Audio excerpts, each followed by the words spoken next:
On July 28, 2026, at exactly 16:27 Japan Standard Time, the earth beneath Kumamoto Prefecture violently tore open. The regional infrastructure froze immediately. Safety mechanisms triggered the automated shutdown of the Shinkansen bullet train network, while all flight operations at Aso Kumamoto Airport were indefinitely grounded. Structural failures struck population centers without warning.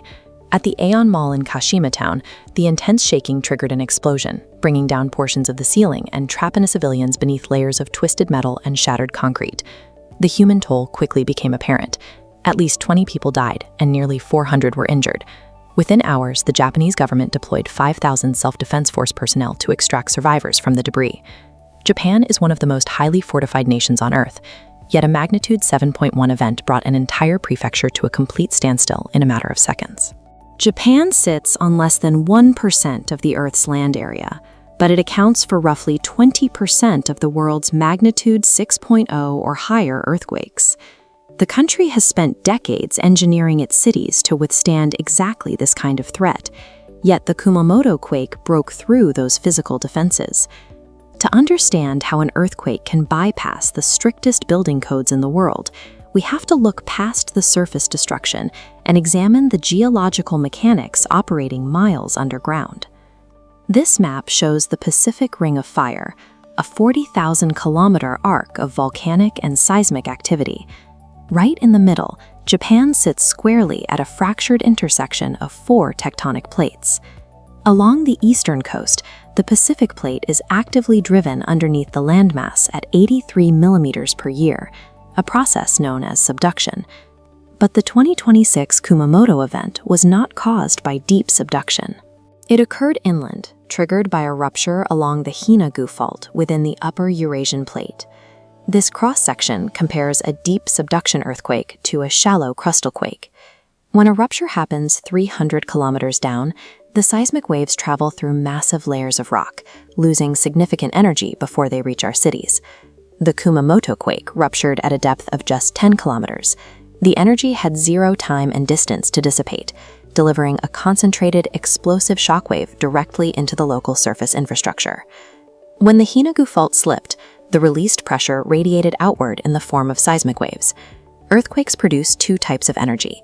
The primary P wave travels rapidly but causes little damage.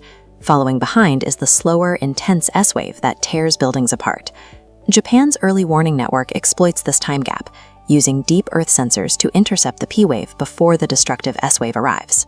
Within seconds of detecting that first seismic wave, automated defense protocols activate.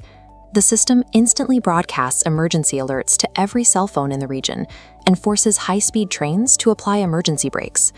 By intercepting a signal miles beneath the Earth, the system buys precious seconds of reaction time, the difference between localized destruction and a mass casualty catastrophe. Technology can only provide a warning. Once the S wave reaches the surface, physical engineering has to handle the remaining kinetic impact. Modern Japanese structures incorporate base isolators to decouple the building from the ground motion and utilize flexible steel frames designed specifically to sway heavily under extreme stress without snapping. A rigid structure taking a magnitude 7.1 hit directly will shatter. Survival relies on the architecture gracefully absorbing and redirecting the kinetic force of the Earth. Following the initial rupture, the Japan Meteorological Agency issued a tsunami advisory for the Ariake and Yatsushiro seas. 2 tense hours later, the advisory was lifted without a single wave hitting the coast. Generating a dangerous tsunami requires massive vertical water displacement. This typically happens during a thrust fault earthquake, where one tectonic plate abruptly pushes another upward, lifting billions of tons of ocean water. The Kumamoto earthquake was a strike-slip fault. The ground sheared horizontally rather than vertically. Because the seabed did not thrust upward, the water column above it remained undisturbed. Japan's SNet, an extensive web of ocean bottom pressure sensors, monitored the seabed continuously and verified this lack of vertical displacement in real time. By rapidly confirming the ocean was calm, authorities prevented a panicked coastal evacuation and kept critical rescue resources focused exactly where they were needed, on the inland destruction. The recovery in Kumamoto was grueling.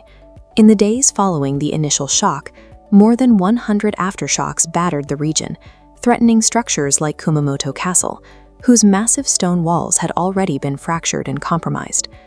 In these environments, survival protocols remain strict. If you are inside a solid structure during a quake, the official guidance is to drop, cover, and stay put until the shaking stops. If you are near the coast when an alert sounds, immediately evacuate to higher ground. We do not have the ability to predict the exact moment a fault line will give way, nor do we possess the sheer power to stop the relentless, grinding motion of the planet's tectonic plates. We remain entirely at the mercy of Earth's forces. But by mapping the deep geophysics, intercepting microscopic seismic waves, and engineering flexible infrastructure, Japan provides a functional blueprint for living on unstable ground.